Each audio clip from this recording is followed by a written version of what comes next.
So welcome to our first budget-friendly class of the year. We're actually going to do this series, a different topic every month, the fourth Tuesday of the month from 4 to 5. So I'm glad that you're here live. We will record this session so that you can listen to it later, or the people who have not attended today can listen to it later. But I'm glad you're here because you can put things in the chat and be a little bit more engaged with this information. I would love to hear from you, love to hear your ideas as we go throughout this presentation. We're going to talk about canned foods today, which is a really convenient, really nutritious option and also very budget friendly. So that's how we're going to kick out the new year. And I'm just going to tell you a little bit about myself. Hopefully you can see my screen. Will you just go ahead and put in the chat that you can see the screen? Okay. Someone can give a thumbs up or say yes.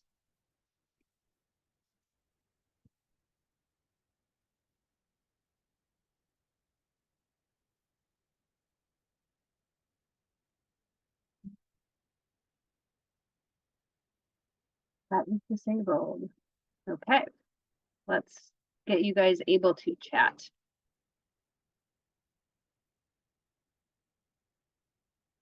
Okay, try it now.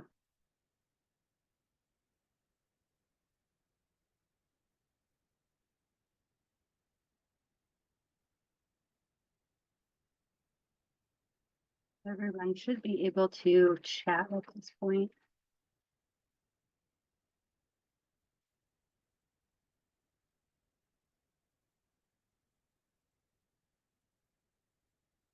Okay, well, I've got a hands up from Wendy. Thank you. It looks like you guys can see my screen. Fantastic. Okay.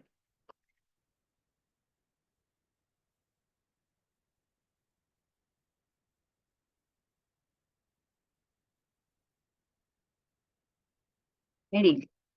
So my name is Megan Ellison. I am a registered dietitian nutritionist and a certified diabetes care and education specialist.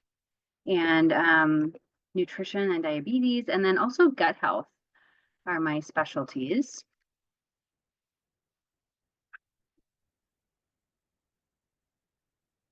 Wow, I'm having significant technical difficulties tonight. Sorry, guys. I don't know why this is not advancing. Oh my goodness.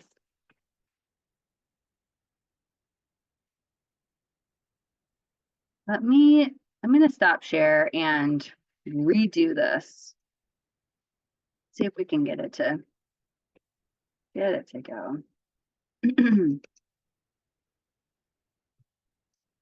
There we go. Okay. Just needed a little reboot. So we are meeting here online today. This class is sponsored by Stilly Valley Health Connections. So that's how you got registered. We do in-person classes as well. So maybe some of you have been to some of our cooking demos in the past. We do them at least once a month at the Teaching Kitchen up in Smoky Point. And so I invite you, if you're in the area, to come and join us for future classes. This particular series we will host once a month online, so feel free to join us for that. Or if you just keep on registering each month, you will get the slides and the recipes and the presentation recording. So hopefully that is of interest to you in the future. Our goals for today, we're going to identify some of the reasons that canned food is so amazing, why to include it in your recipes. We will talk through some label reading and some changes actually that have happened with our labels recently. And then brainstorm some easy recipes using canned items. I'll give you a couple of my favorites. Hopefully you will share your favorites with us all and we will learn from each other. Okay, so some reasons to use canned items. These are my ideas, but feel free to put in the chat your ideas or the reasons that you gravitate towards using canned items. I would love to hear your ideas. Shelf stability, the canned items, when I say canned, I really mean jarred, canned, or even in like the Tetra packs or the foil packs, anything that has basically been processed and heated to be shelf stable. So it lasts a long time. So you're getting that ability to just go to the pantry at any point, grab that item, know that it's going to be good for many, many months to even years into the future. Nutrient maintenance, which we're going to talk about a little bit more on the next slide. Economics, so with the canned and frozen, we'll talk about frozen on a different month, but with both canned and frozen, you have economy of scale. So, a lot of these manufacturers are purchasing in bulk, and so the economics of that means that savings is passed on to you as the consumer. So a lot of times the canned and frozen options are actually even cheaper than the fresh. Convenience, they're at hand, ready to go. Portability, you can take these things with you camping. You can throw them in the car and even like take them on a plane sometimes if it's not too much liquid. So yeah, convenience, portability, decreasing food waste, and that's at a large scale, but also for you personally, potentially, if you are a canner yourself, like if you've ever done home processing and you have a garden, or you go to the like farmers market in the summer, for example, it's a great way to purchase local, or grow it yourself and have like the freshest, most nutritious food items that then you can enjoy all year long. And if you haven't gotten into canning, that's kind of a fun little thing to try out. There are definitely some things to follow, rules to follow with canning.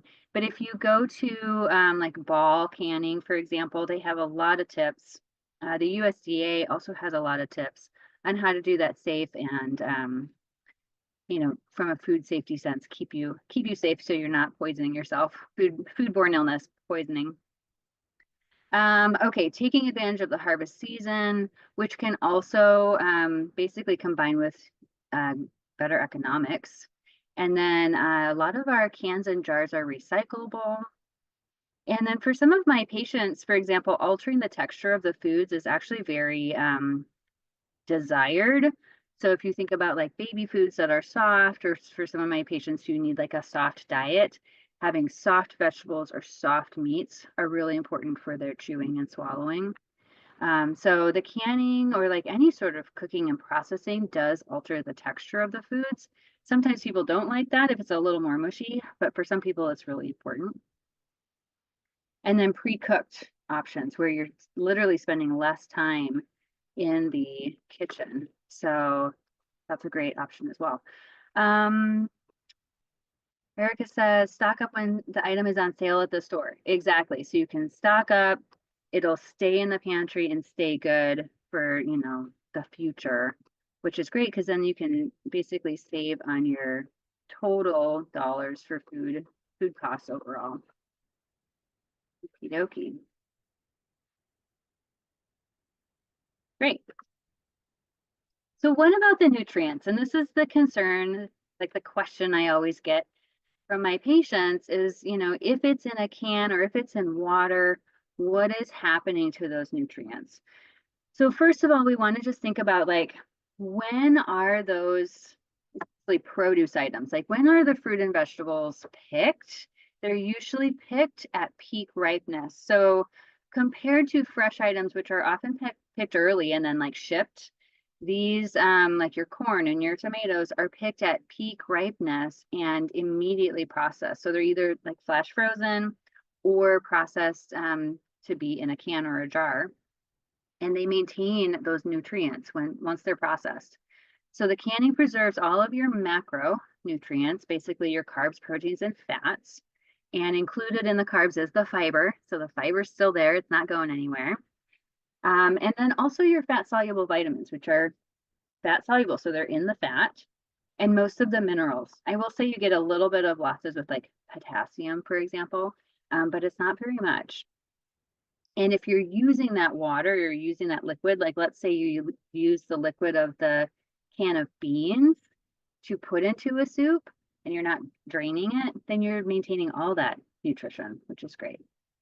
There will be some losses of your water-soluble vitamins like vitamin B, your B complex vitamins, vitamin C, but that is true of any sort of cooking, heating process. And with the heating process specifically, thinking about like canning or jarring, some of your nutrients are actually more bioavailable. So for example, we have some antioxidants such as lycopene in tomatoes that are actually increased in amount and in bioavailability, or basically how much we can absorb those nutrients with the heating process. So you might lose a little bit of the water soluble, but you gain some other antioxidants.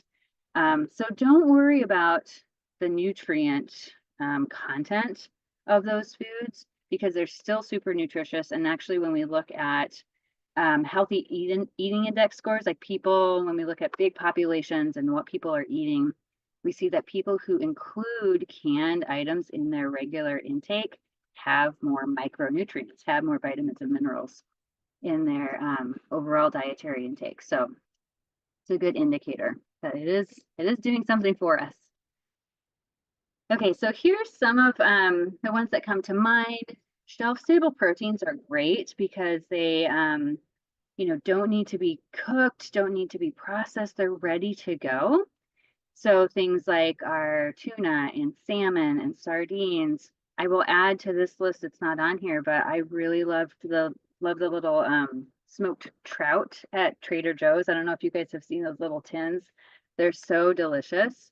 I'll make like a smoked trout spread out of that. Canned chicken, and you can now find just the chicken breast just in water these days, which is great. Of course, beans and lentils, and there's all kinds of different beans out there.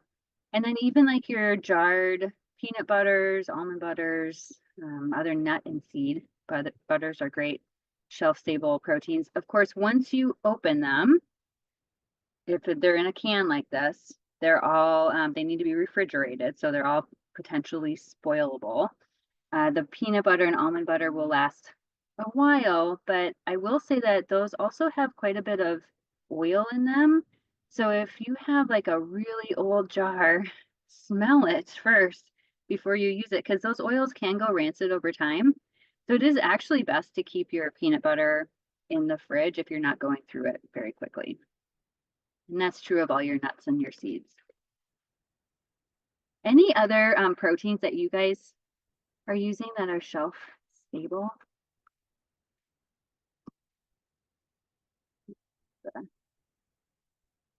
I'll look at the Q&A because it looks like that's where you guys are putting things. I don't see anything in the chat yet. Okay. Produce-wise, here are some of the favorites. Corn, pineapple, of course, beans again, olives, green olives, black olives, applesauce, tomatoes, tomato juice, diced, stewed, whole tomato chunks. There's so many varieties.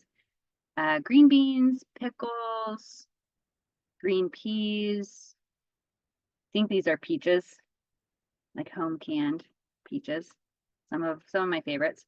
We're going to look at labels in just a little bit here, but right off the bat, you can probably imagine that some of these are going to be quite salty.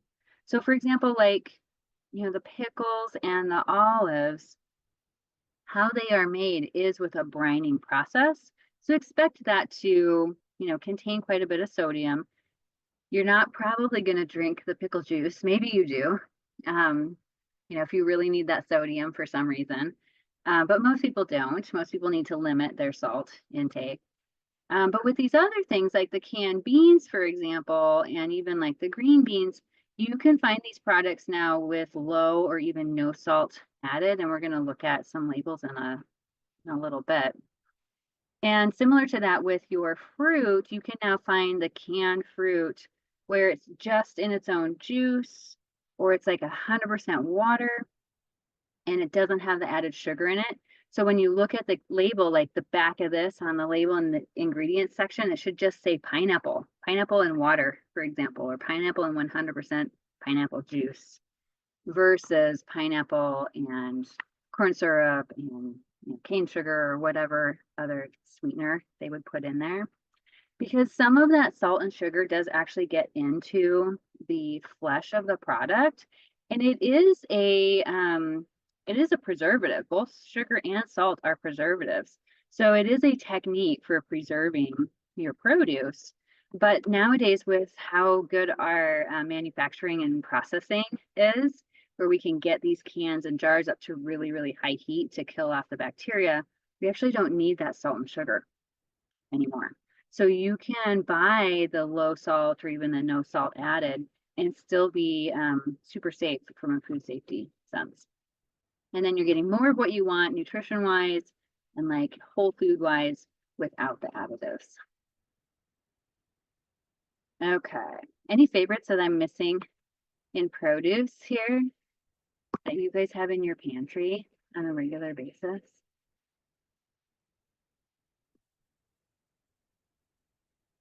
Yeah, so we have a question. If a fruit is canned in 100% fruit juice, do they degrade?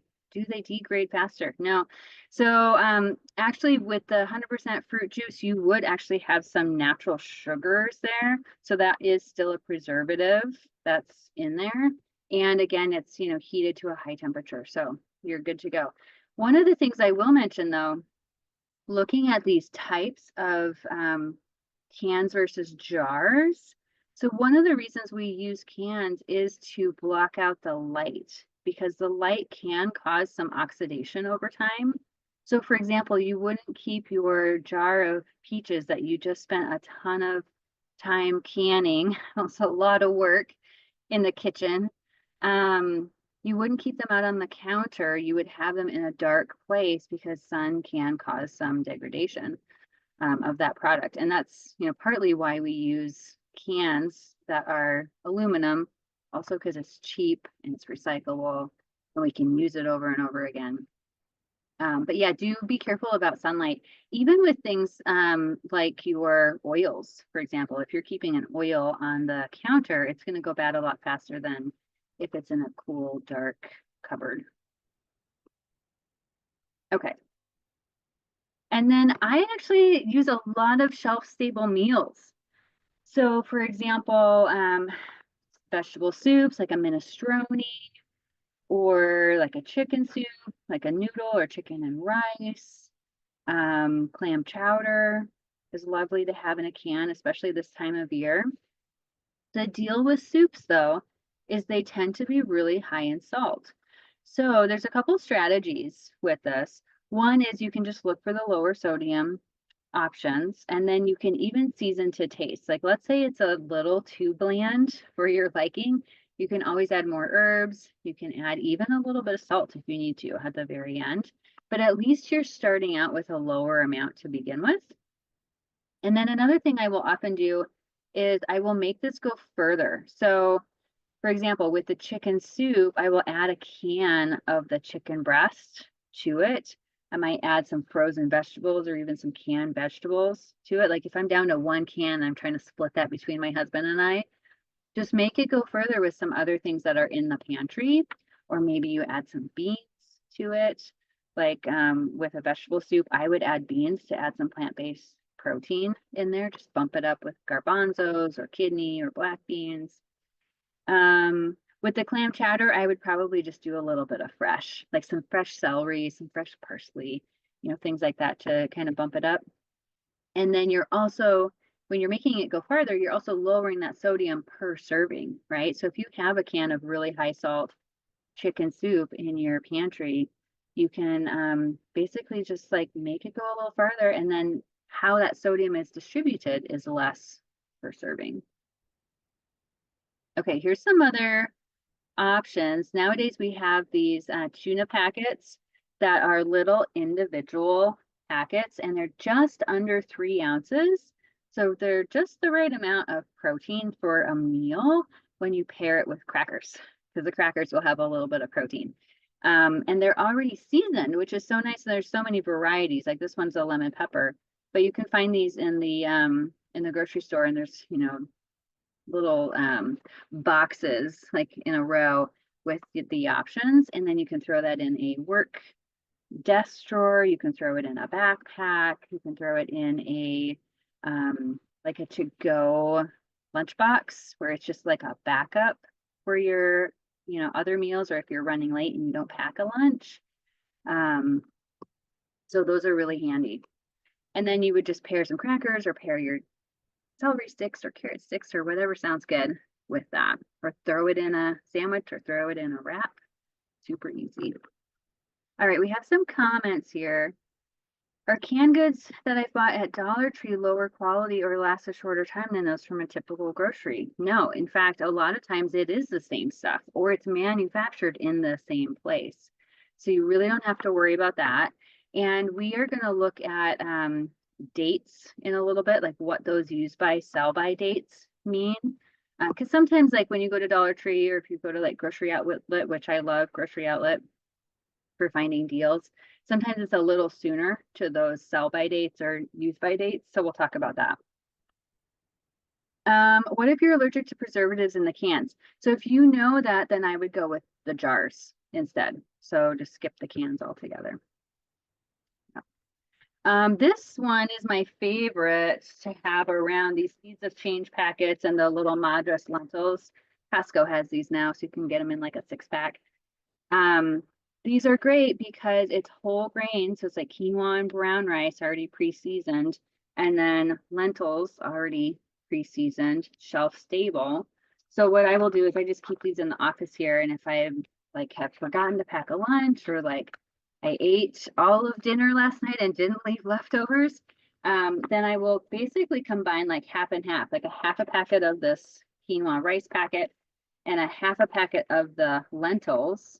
You basically have like a legume and a whole grain together to make a complete protein.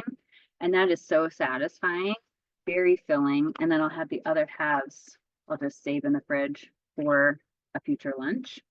That's a nice backup plan. And they basically cook in like 90 seconds in the microwave. So super fast. And made out of whole foods, which is lovely.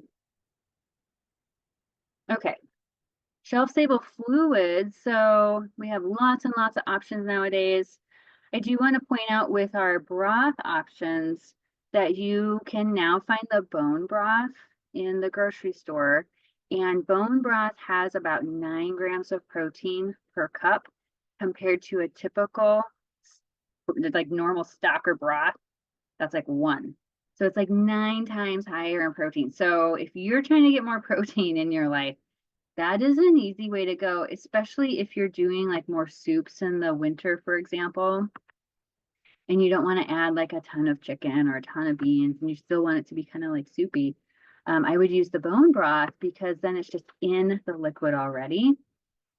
Notice that this one says unsalted.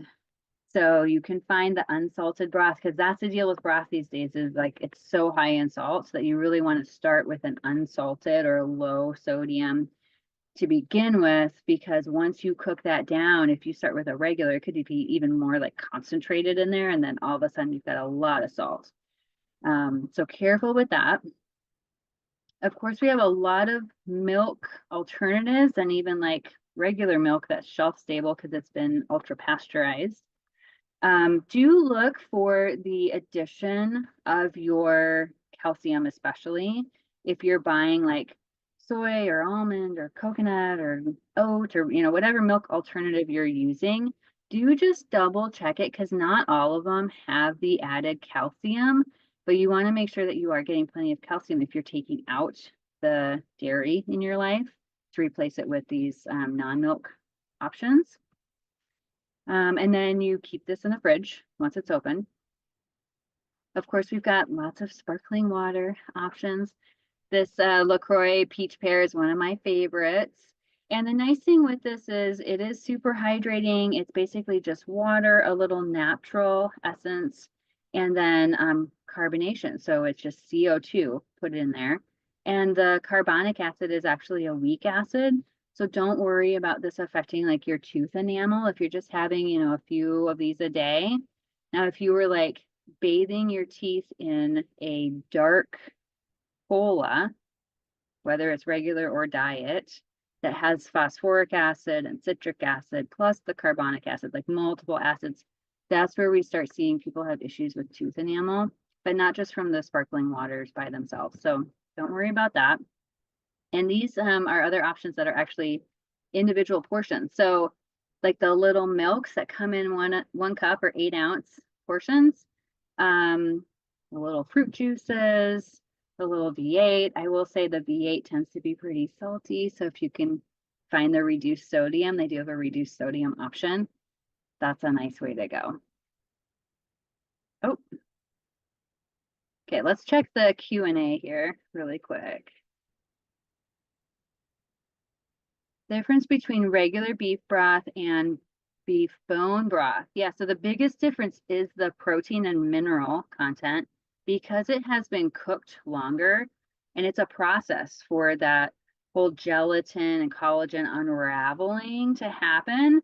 So it's just basically a longer time of cooking that broth on the stove to get the protein to unravel and be in the liquid itself. And you'll be able to tell this, like if you're making broth at home, for example, I usually use my Instant Pot, like a pressure cooker, to do it because you can get there a little faster. But if it's just on the stovetop, it takes at least 3 hours for this process to happen. And you'll be able to tell that it's actually protein in the broth because when you put it in the fridge, you know, to kind of separate out the fat layer that floats to the top and then you skim that off to get rid of the extra fat, you'll notice that the whole thing is jiggly, like it's like jello because of the gelatin in that stock. And that's how you know you've got an actual bone broth at that point. Or you can just buy it, right? It's a little easier to just buy it at the store. But if you've got like extra chicken bones or carcasses or whatever around, you could certainly make your own at home. I love that. Okay, here's a good comment on making a soup with canned tomatoes, green beans, wax beans, carrots, asparagus, and zucchini. You add the bone broth and a V8 juice for a little flavor in there. And then lots of herbs and seasonings, and you use all the liquids in the can.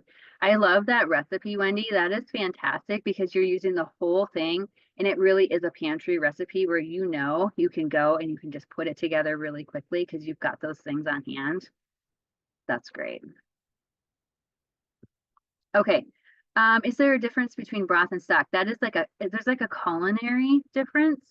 But on the shelf, like in the grocery store, the manufacturers don't tell us a difference. So some will call it stock and some will call it broth. And when you look at it, that's how you're gonna tell. You're gonna look at the back and look at the amount of protein. And if it's only 1 gram of protein, it's not a true bone broth. It's just a regular broth or a regular stock. Okay. Great questions.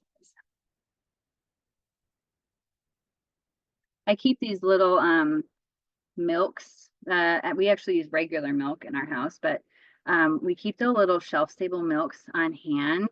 We call it backup milk because we use milk in our coffee. And if we run out of milk in the morning with our coffee, that is a minor tragedy. So we always have some backup milk, and then we can take it, take it to go out to ski in Leavenworth or something, we can take it with us and it's shelf stable and we don't have to worry about it spoiling, which is really nice. Okay, let's talk a little bit about the food labels and front of package labeling. So you probably have seen some of these things. But just be on the lookout. Sometimes it's nice to like stand back at the grocery store and just scan the aisle a little bit to see what you can see on the front of the package. You're looking for no salt added. That truly means that they're not adding any sodium. So when you turn it over and look at the back, the salt or the sodium that's listed is naturally in that product. So they haven't added any. Reduced, however, is only 25% less than the original, and that's for like salt, fat, or sugar. And the original may be really high. So if you see like a reduced sodium broth, it still may be really high in salt. So you may still want to like check that back of the label. However, low, when it says low sodium right on the front, you know that that means it has to be 140 milligrams or less sodium per serving. So low is a regulated term. It truly means low. Same thing with low fat. It's a regulated term, so it's 3 grams or less per serving. And then, of course, we're looking for like unsweetened or no sugar added with things like our canned fruit or like our canned or boxed milks. Ideally, you're buying that unsweetened, like with the almond breeze, for example. They'll say unsweetened right on the front because a lot of those milk alternatives actually have quite a bit of sugar that they're adding, unless they tell you it's unsweetened. Some people are looking for gluten-free if you need to go that route because you have an intolerance. Or some people are choosing to buy organic to kind of support more of that environmentally. We're going to talk about the term healthy in just a minute because the labeling on that has just changed. And then some of you may have noticed this whole grain stamp. So this is a great one to look for. It stands out on packaging really easily. It's that bright yellow label. And sometimes it'll say, you know, just the whole grains. So it's partially whole grains, or this one is actually 100% whole grain. So you know that what is in here is 100% long grain brown rice. They're not adding other, you know, non-whole grains into it. So that's a quick way on the front of the package to see what's going on in that product. Let me look at the Q&A really quick.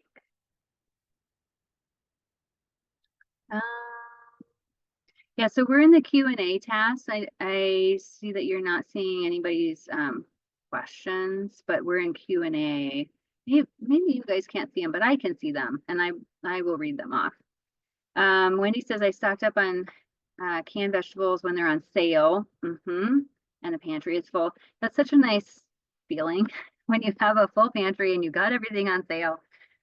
So good. And then there's a question, if the shelf-stable milk is unopened, but was stored in the fridge, can it be transferred to the pantry? Yes, absolutely, because you haven't opened it.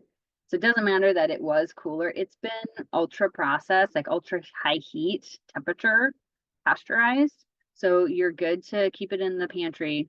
And we'll talk about those dates in just a minute. Yeah, that's a great question. Okay, so we have a new proposed front of package nutrition label that the Food and Drug Administration is looking for input on right now. So please share your opinions with them. And it's looking like a mini nutrition panel. We'll look at a full nutrition panel in a little bit. So basically they're trying to get the information out to people on the items that we're consuming a lot of that are not great for our health. So saturated fat, sodium, and sugars, added sugars. And they're also adding this little, kind of like a little caveat, like it's basically kind of a synopsis of like what they think this percentage means. So they're saying low, medium, or high, which they haven't done in the past. They haven't, you know, given us that language, that information. Now, I will tell you my 2 cents because I've got pros and cons of this, you know, about this. I mean, first of all, it's not, you know, something on the front of the package that's extra, and there's already a lot of information on the front of the package. But you know, if you're standing in the grocery aisle and you're trying to compare like 3 different cereals or 3 different cans of beans, and you see that one is high in salt right on the front, you don't even have to turn it over. That might be really convenient. So I could see how this could potentially change some behaviors or change some purchasing that happens because that information is right there. The downside is this is based off of a 2,000 calorie diet, which is not everyone's intake. So it's kind of like a generic, if you think about a generic person, or an average, that's what it's based off of. And your needs might be higher or lower than this, depending on your age and your activity level and all kinds of things. So it's not necessarily like individualized to you, but at least it is like, available there so that you can make a choice looking at your different options at the grocery store. So you're seeing the differences in those products that have a label versus having to grab them off the shelf and turn each one over. So I don't know. What do you guys think? Do you think that it'll make people have a change in their purchasing? I'm looking at the Q&A. I don't see any comments yet, but think about it and, tell me what you think. And then tell the FDA what you think too, because they would love to have some feedback. Okay. So this term healthy has recently been changed as of December, just last month. And now if people or manufacturers want to put this on their label, you have to have a certain amount of real whole food in the product. And it can't be too high in saturated fat, sodium, and added sugars. Because previously they were able to put the term healthy on things like yogurt, which is a really nice natural food, but including yogurt with a bunch of added sugar in it. So they've kind of changed the parameters of that. So now when you look at that outside of the package, and if it says healthy, it has the healthy claim on it, that is regulated. And it's regulated to be a stricter parameter so that it truly is matching its name a little better. So it's matching that these items do have health benefits in the sense that they are more nutrient dense. They're like real foods with vitamins and minerals and not a lot of added extra stuff. So it'll include things like plain yogurt, of course, whole foods like eggs or olive oil. So even something that's processed, but it's minimally processed. And then of course, like dried fruits and canned vegetables and all of that. But still, with thinking about the canning side of it, they'll have to not have too much salt and sugar in there to be able to use that healthy claim. So that's kind of a nice thing for our consumers, because I think some of the language on the packaging gets a little confusing or is a little misleading, frankly, or has been in the past. So I'm glad they're improving it. And why does it matter? Well, we know that most people, 75% of Americans, do not have enough vegetables, fruits, and dairy. So we're trying to encourage those whole foods. We know that 63% of us are eating too much added sugar. 77% exceed the limit for saturated fat, and 90% are above the limits for sodium for thinking about lowering disease risk, like hypertension, stroke, those kinds of things. So, it matters to our health in the long run. And all of these little choices that we make at the grocery store start adding up, especially with things like salt and sugar, if it's already in the food.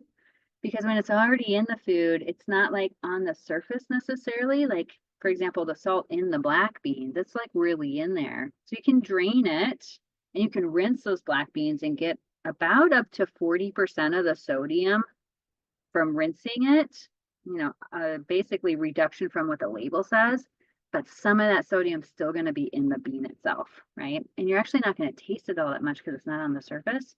So I'd rather have you like start with a no salt added or a low salt, and then, do a little, what we call finishing salt, a little salt that you'll actually taste.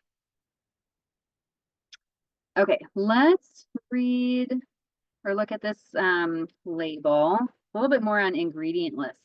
So here's an ingredient list where it is black beans. It's just literally black beans and water. So that one, there's not going to be any added sodium. But sometimes you'll see an ingredient list that's pretty long and it might be a little daunting. but it doesn't necessarily mean that you need to avoid that product.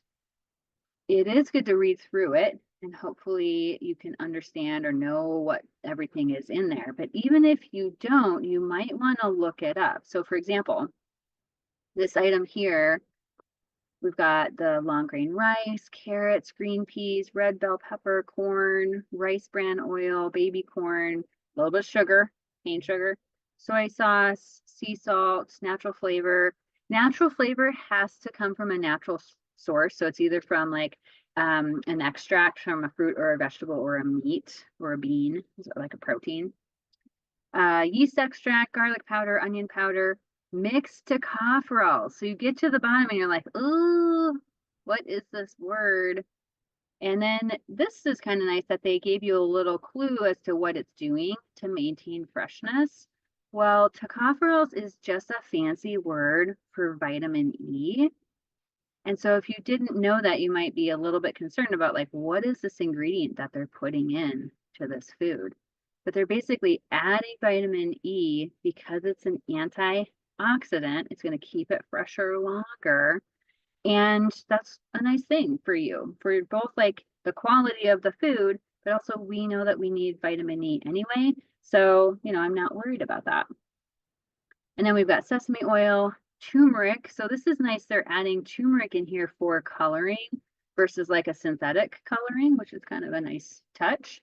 Sunflower lecithin, which is basically an emulsifier to keep the oil and the water in these products all together so that it's not like separating and becoming kind of gross. And then a little bit of pepper. So do read through your labels if you're curious and maybe look up a couple items that you're unfamiliar with because you'll get some more information and it might either sway you one way or the other, whether you purchase that item or look for a different one. They have to give you an ingredient list on your packaged items unless there's only one ingredient. So for example, if you've got a bag of brown rice and it doesn't have an ingredient list, that's the only thing in it. So they don't have to tell you when it's only one ingredient. And then know that the ingredients are listed from highest to lowest by weight. So basically descending order. So the biggest thing or like the heaviest thing in this product, it's mostly water, followed by the long grain rice and so on. And then we do have a contains statement that is now a regulated thing. It has to be on our labels if any of the 9 major allergen, like the proteins from those 9 major allergens are present. And those 9 groups are milk, so any sort of dairy, eggs, fish, shellfish, tree nuts, peanuts, wheat, soybeans, and now the new one is sesame in the last couple of years. So you can see that this product is not only telling you in the ingredients list, but also in that contains list. So if you're looking for something really specific, like let's say you're trying to avoid dairy because you've got a dairy protein allergy, or you're trying to avoid wheat for some reason, you can look and see it right here. That's really handy with our packaged items. Okay, let's do a little bit of comparison. Couple label reading like comparisons here. So we've got a low sodium black bean. It's the same brand, S&W. Low sodium black beans versus their regular black beans. And I tried to highlight it here. Hopefully you can see it. So the low sodium is truly, per the regulation, 140 milligrams or less per serving. And a serving is a half a cup. Compared to this other regular black bean, 300 and looks like 80 to me, 380 milligrams of sodium. So right off the bat, you're cutting that salt more than in half with the low sodium option. So that's a good way to go. Okay, let's look at a facts panel in just a little bit more detail. So one of the first things to look at, and our nutrition facts panel has changed in the past couple of years. I don't know if you've noticed this, but they've tried to make it more user-friendly, easier to read. they've made this serving size a little bit bigger so that you can see like what is a serving, meaning, what are all these numbers based off of? And also, how many servings are in the container? Because if you eat half the container, or if I eat half the container, then I got to times all of these numbers by like 8. So yeah, so be careful with like big containers of things, or even sometimes I've seen like some frozen dinners, for example, like Amy's Organics dinners. I like what she's trying to do, but sometimes her servings on the label on the back, it says 2 servings for the container, and it's like 2 little enchiladas. I'm going to eat the whole thing. So then I got to times all those numbers by 2. So be careful with that. And then, of course, we've got calories. They've made that a little bit bigger, so it's easier to see. We're thinking about saturated fat from a heart health perspective because that is our #1 killer here in the US. And sodium plays into that because of hypertension, so blood pressure and also kidney issues. It's nice to look at the fiber and do some comparisons. If you are standing at the bread aisle, for example, and you're doing some comparisons on bread, and they're the same amount of calories and carbs and whatever else, but the fiber in one is higher, I would go with that one. It's a better deal. So do some, comparison shopping. And now they have to tell you added sugars.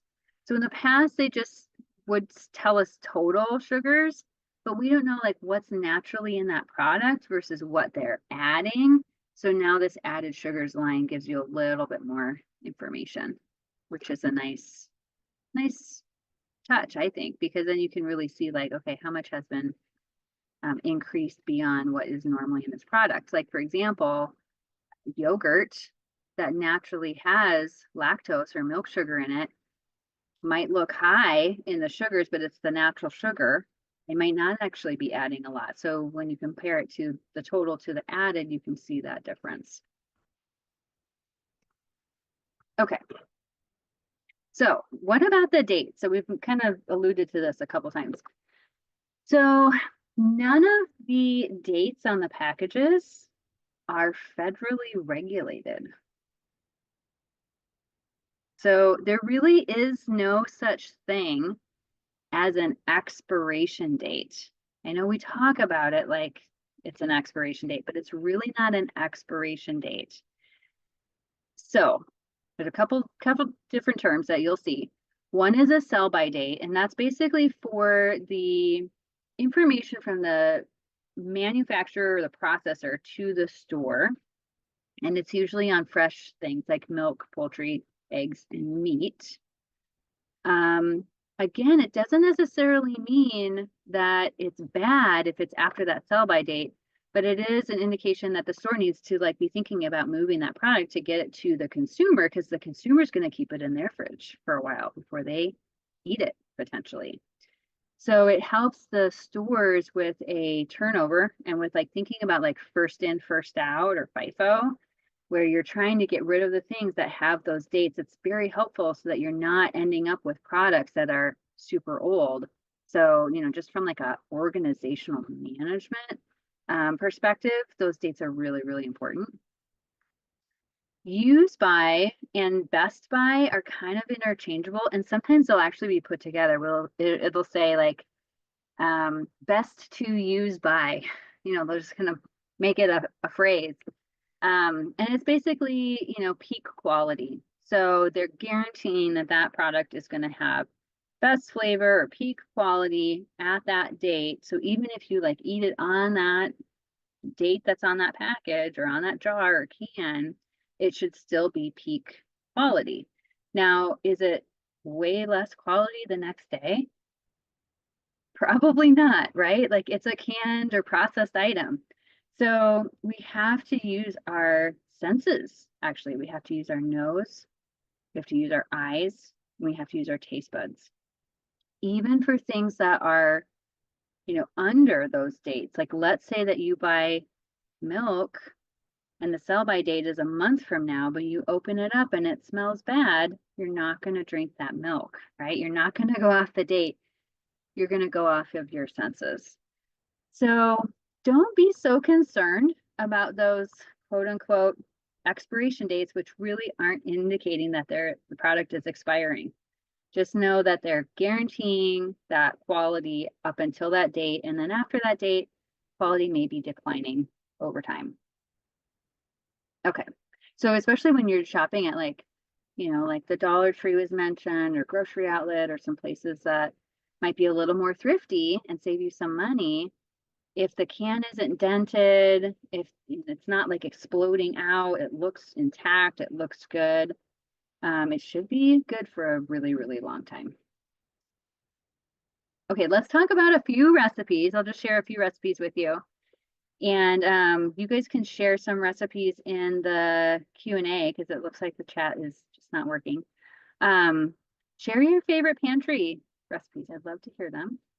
And I will send you some recipes, or I'll actually share them with Stilly Valley, and they will get you these slides and the recording and some recipes to add to your repertoire. This is a staple in our house, this one with the Southwest white chicken chili. And it is a great pantry option because basically everything is in the pantry except for the little bit of olive oil and an onion, which you could also add. If you don't have a fresh onion, you could just use dried onion in here, which would work just fine. You wouldn't do the whole like sauteing and sweating the onion part of it. You just skip that step. But it's basically canned green chilies. I like to get the fire roasted. A couple cans of the cannellini beans, and you're actually using the liquid. So in this case, I would go for the lower sodium. If you can find the lower sodium cannellini or white kidney beans, then because you're keeping the liquid, because you're keeping all that salt in the recipe, then you're already starting out with a lower amount of sodium, and then you can salt to taste at the end. It takes 1 can of that white chicken breast packed in water, and you can just keep the water, like put the whole thing in there. Either frozen or canned corn. Again, go with low sodium if you've got the option, and then some broth, and then your spices. This is a hit pretty much with everyone. And then what you'll do is just like favorite toppings on it, right? Maybe a little sprinkled cheese, maybe some green onions, maybe avocado slices or cilantro or some tortilla chips to go with it, or some quesadillas. It's a great big gathering soup. And I would, lay it out like a buffet or like a little bar, all the toppings. So people can kind of make their own, and great for like football season, that kind of thing. Okay, Wendy says, great recipe for Super Bowl Sunday. Yeah, exactly. Tass says, we do lots of chili with different beans, olive oil, onions, garlic, and then toppings like avocado, chips, and lettuce. Yeah, like almost like a little taco bar. That's fantastic. Here's another one that we actually just did at a casserole class in person at the Stilly Valley Teaching Kitchen, the bean chilada casserole, and it's mostly from the pantry. So you've got your fire roasted, low sodium diced tomatoes, a can of tomato sauce, some salsa, a little bit of olive oil, onion, black beans, green chilies, and then your spices. And you tear up some corn tortillas and do your layering with that bean mix and a little bit of cheese. And then the sauce is not to be missed. So the sauce is more fresh. It's got the avocado, but then some non-fat plain Greek yogurt in there that adds some creaminess and adds some protein, actually, with a little bit of lime and your spices in there. So good, so easy, and it makes a whole big casserole dish.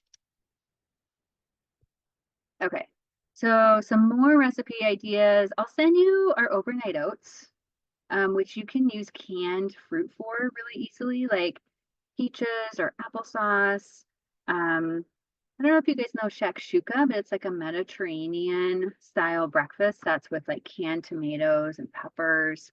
You crack your eggs and cook your eggs like in this sauce in a skillet, and then top it with some greens and eat it with like a tortilla or like a pita bread. It's so good. For lunches, ideas like tuna melts, Nice and easy, or even like a chicken salad instead of a tuna salad. So with that canned chicken, that works really well. We already talked about the lentils and rice or rice and beans. It's a nice, easy lunch. Bean burritos for dinner and then add like a big salad on the side. That Southwest chicken or pretty much any other soup that is like a pantry staple where you can use beans and corn and your tomatoes and your broth from the pantry. Let me see if there's any other ideas in the Q&A. Serving chili on baked potatoes or rice. Yeah, I love that because you can just literally open a can of chili, make it go farther with a whole vegetable, like on the potato, for example, is brilliant. And if the chili has beans in it, then you've got your plant-based protein in there, or even if it has a little bit of meat, for example, you've got protein to pair with the carbs and the potatoes, and then you just do your toppings. That's great. Love it. Okay, here's a couple resources for you. The eatright.org website is the Academy of Nutrition and Dietetics, so lots of good information there. And then if you want to voice your opinion on this new nutrition front of the package label, you can tell the FDA what you think about it. They're taking comments right now. And our next class, hopefully you will join us for that. It is in a month. Last Tuesday of February, the 25th, 4 to 5 p.m. We're going to talk about grocery shopping strategies. What time is it? We're right on time, 5 o'clock. So join us for that, and hopefully you'll get some more ideas and even, bring your comments and your tips to the next class as well. Thanks for all your input. And do check out stillyvalleyhealth.org for more classes and for those in-person demos. Maybe I'll see you at a future class. All right, everybody. Thanks so much and have a good Tuesday evening. I'm going to check the Q&A one more time. Oh, Tess says shakshuka too with a frittata, even with frozen veggies. Yeah. Oh, so I don't know that it's going to be the same each month as far as the Zoom link goes. So I would make sure you register for the next one because they are technically like different classes. So yeah, check that out with stillyvalleyhealth.org and make sure you're on the list.